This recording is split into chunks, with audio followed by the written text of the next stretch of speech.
전설야당 엉큼한 심동의 남모를 속셈. 옛날 경상도 청송 땅에서 심동이라는 모습이 나이 30이 되도록 결혼도 못 가고 부잣집을 전전하며 생활했습니다.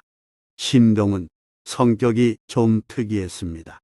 여느 모습들과 달리 자기 비위에 거슬리면 주인 집에서 아무 말 없이 뛰쳐나오기 일쑤였고, 또 자기 마음에 맞으면 거저 일을 해주기도 하는 성미였습니다. 다른 사람들이 볼 때 심동의 성미는 괴팍하고 남들과 시비도 자주 붙는 별난 존재였습니다. 하지만 심동은 본바탕이 선량한 사람이었으며 어딘가 남다른 데가 있었습니다. 불우한 환경에서 태어나 어렵게 자란 후 이 집 저 집 떠돌며 살아가면서도 막연하지만 나름의 행복을 꿈꿨습니다. 그러던 어느 날 심동이 모슴살이하는 집에 어떤 선비가 하룻밤을 묵었습니다. 이런저런 얘기를 하다가 선비는 건넌 마을 김부잣집에 예쁜 딸이 있는데 좋은 신랑감을 구하고 있다는 말을 했습니다. 부잣집 예쁜 딸이라는 말에 귀가 솔깃해진 심동이 그게 정말인지 확인하자 선비가 이렇게 말했습니다. 내가 어젯밤 그 마을에 묵으면서 직접 들은 말이라네. 김부잣집에서 무남동녀 외동딸을 잘 챙겨줄 지혜로운 배필을 찾는다더군. 심동은 선비에게 술과 음식을 융숭이 대접하여 환심을 산 후 한 가지 부탁이 있다고 말했습니다. 선비는 알만하다는 표정으로 그 부탁이 무엇인지 말해보라고 했습니다. 심동이 조심스레 말을 꺼냈습니다. 다름이 아니오라. 선비님께서 신랑감을 구한다는 그 처녀집에 가셔서 이웃 마을에 심동이라는 쓸만한 총각이 있다고 말씀 좀 해주십사 하는 것이옵니다. 아니, 이 사람 집 한 칸 없는 자네에게 누가 귀한 외동딸을 주겠나. 말도 안 되는 소리 그만하게. 그러니까 제가 부탁을 드리는 것이지요. 그저 가시거든 머슴 산다는 말만 되고 장차 큰 인물이 될 총각이라고만 이야기해 주셨으면 합니다. 심동은 두 손을 빌면서 선비에게 간절한 표정으로 애원했습니다. 선비는 심동과 말을 나누는 과정에서 인물이 괜찮다고 생각했기에 잘 되면 한통 내라며 수락했습니다. 다음 날 선비는 김부잣집을 찾아가 처녀의 아버지에게 심동에 대한 칭찬을 늘어놓았습니다. 참으로 요즘 보기 드문 총각입니다. 영감님께서 잠시 말미를 내셔서 직접 보시면 알 것입니다. 아무것도 모르는 처녀의 아버지는 선비 말만 듣고 심동을 쓸만한 총각이라고 생각하면서 언제 한번 찾아가 봐야지 마음먹었습니다. 그 시간에 심동은 같은 마을에 사는 아저씨 뻘 되는 사람을 찾아갔습니다. 심동은 아저씨를 주막으로 모시고 가서 극진히 대접한 후 건넌 마을 김부자를 아느냐고 물었습니다. 아저씨가 조금 알고 지내는 사이라고 대답하자 심동은 한 가지 청이 있다며 자신의 용건을 말했습니다. 제가 그 집에 장가가고 싶어서 그렇습니다. 2, 3일 뒤 그 집에 가셔서 김영감님을 만나시거든. 심동이라는 총각은 똑똑한 인물이지만 사내 구실 못하는 고자이니 절대로 딸을 주지 말라고 말씀 좀 해주십시오. 깜짝 놀란 아저씨가 언제 고자가 됐냐고 묻자 심동은 사실은 장가가기 위한 계책이라며 거듭 부탁했습니다. 아저씨, 저는 멀쩡합니다. 그냥 제가 부탁드린 대로만 말씀해 주십시오. 그리고 김영감님 입으로 제가 고자라는 소문이 널리 퍼뜨려지도록 해주십시오. 심동의 의중을 도무지 알 수는 없으나 아저씨는 나름 뭔가 있겠거니 생각하고 선선히 승낙했습니다. 심동은 아저씨에게 잘 부탁한다면서 푸짐하게 대접했습니다. 며칠 후 아저씨는 김영감 집으로 가서 혼사 소문이 사실이냐면서 누구 생각한 총각 있냐고 넌지시 물어봤습니다. 김영감이 심동이란 총각을 한번 보려 한다고 대답하자 아저씨는 심동이는 고자하고 폭로했습니다. 김영감은 뜻밖의 소식에 당황했지만 중요한 소식을 알려줘 고맙다며 가슴을 쓸어내렸습니다. 김영감이 큰일 날 뻔했다고 말하자 아저씨는 그런 괘씸한 녀석은 온 마을에 소문을 퍼뜨려 누구에게도 장가가지 못하도록 해야 한다고 말했습니다. 김영감은 맞는 말이라며 맞장 붙였습니다. 아저씨가 돌아간 후 김영감은 만나는 사람마다 붙잡고 심동이는 고자라고 떠들었습니다. 하여 소문이 금방 마을에 퍼졌습니다. 그로부터 며칠이 지난 후 심동은 달빛이 환한 밤중에 김부잣집 담을 몰래 넘어 들어가 김영감이 자는 방으로 들어갔습니다. 인기척에 잠이 깬 김영감은 자기 옆에 서서 손에 날카로운 비수를 쥔 심동을 보고 크게 놀랐습니다. 심동은 김영감에게 분노한 목소리로 말했습니다. 나는 심동이란 총각인데 당신이 멀쩡한 사람을 고자라고 소문내서 내 혼사길을 망쳐놓았기에 사생결단 심정으로 여기를 왔소. 당신의 딸을 내게 주든지 당신이 내 손에 죽든지 선택하시오. 나는 더 이상 잃을 것이 없으니 어서 말씀하시오. 말을 마친 심동은 잠옷 비장한 표정을 지었습니다.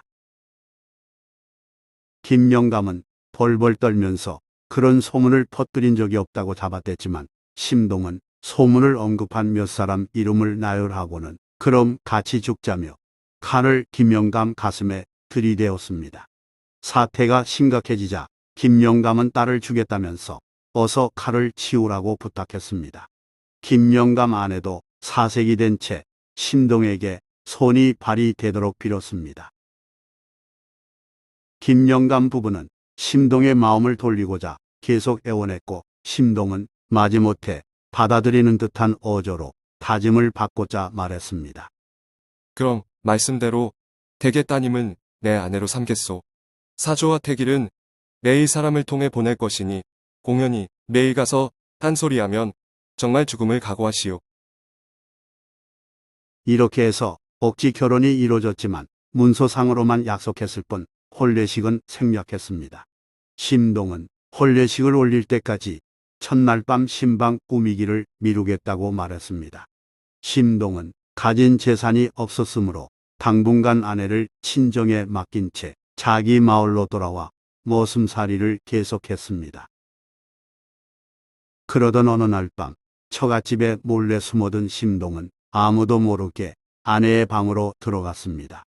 심동은 다짜고짜 아내에게 빨리 이 집을 빠져나가야 한다며 법석을 떨었습니다. 아내가 대체 무슨 일이기에 오밤중에 어디를 가자는 것이냐고 묻자 심동은 이렇게 말했습니다. 지금 시급히 여기를 벗어나지 않으면 우리와 당신, 친정집 식구 모두 몰살을 당하게 될 거요. 그러니 아무 소리 말고 조용히 따라오. 심동은 영문을 몰라 어리둥절한 아내를 데리고 그 길로 집을 나서 먼 친척 집에다 맡겼습니다. 당분간 여기에 꼭 숨어 있어야 하오. 자세한 이야기는 나중에 하리다. 다음 날 김부잣집에 한바탕 소동이 일어났습니다. 간밤에 딸이 감쪽같이 사라졌기 때문입니다. 김영감은 하인을 풀어서 갈 만한 것은 다 찾아보았지만 헛수고였습니다.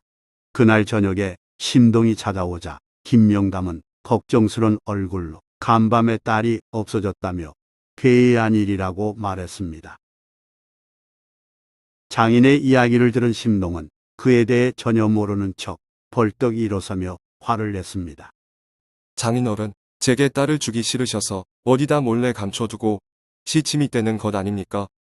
김영감이 천벌을 받을 소리라며 펄쩍 뛰며 부인했으나 심동은 억지를 부리고 마당에서 대굴대굴 뒹굴며 무척 억울하다는 듯 외쳤습니다.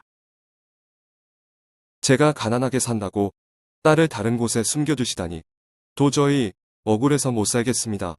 변명은 그만하시고 숨겨둔 딸을 당장 내놓으세요.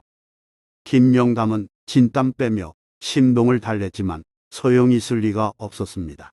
심동이 더욱 악을 쓰자 동네 사람들을 의식한 김영담은 급기야 다음과 같이 말했습니다. 여보게, 제발 진정하게. 세상에 처녀가 어디 내 딸 하나뿐이겠는가.